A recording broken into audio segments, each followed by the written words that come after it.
Hello दोस्तों, आज हम क्लास 12 के व्याकरण पोर्शन में वचन का पूरा ऑब्जेक्टिव करने वाले हैं।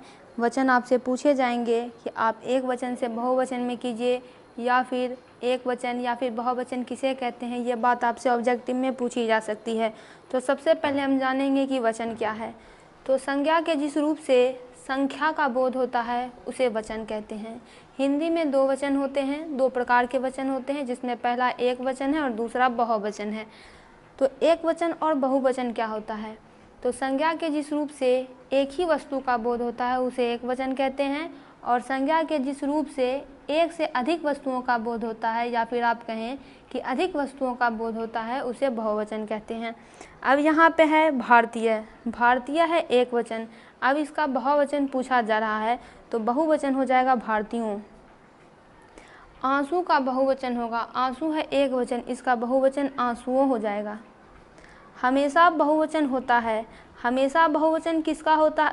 हमेशा बहुवचन कहने का मतलब होता है कि यहाँ पे कुछ ऐसे वर्ड्स आपको दिए गए हैं जो कि जब भी प्रयुक्त होगा तो बहुवचन में ही आएगा। एक वचन में वो एग्जिस्ट नहीं करता है, तो वो होता है प्राण। ऐसे कुछ शब्द होते हैं।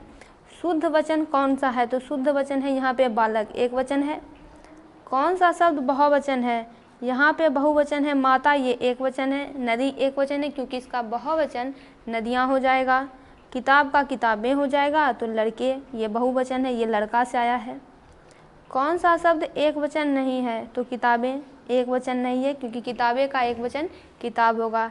किताबें यहाँ पे बहुवचन में एग्जिस्ट कर रहा है। हिंदी भाषा में वचन कितने प्रकार के होते हैं? तो हिंदी भाषा में वचन दो प्रकार के होते हैं, एक वचन, बहुवचन। तो यहाँ पे 2 आंसर में लिखा गया है, हम 2 में टिक मारेंगे।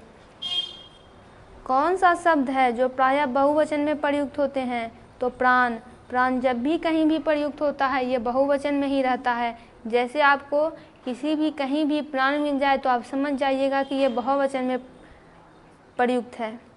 कौन सा शब्द एक वचन नहीं है? तो लोग।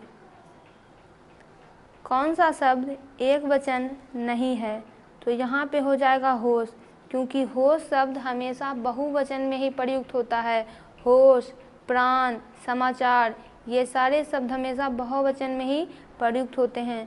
कौन सा शब्द एक वचन है? तो यहाँ पे पुस्तक एक वचन है। बाकी आप देखिए लड़के, ये लड़का से आया है तो बहुवचन है। फिर है हाथियाँ, फिर है नदियाँ, नदियाँ नदी से आया है, नदियाँ ये बहुवचन है।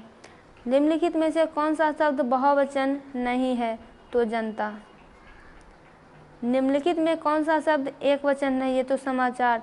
समाचार जब भी प्रयुक्त होता है बहुवचन में ही प्रयुक्त होता है। हर एक शब्द का प्रयोग होता है एक वचन में। दोस्तों, इसका पूरा ऑब्जेक्टिव कंप्लीट हुआ। आप सारे सब्जेक्ट्स के ऑब्जेक्टिव सब्जेक्टिव इस चैनल पर देख सकते हैं। वीडियो को लाइक करें और चैनल को सब्सक्राइब करें।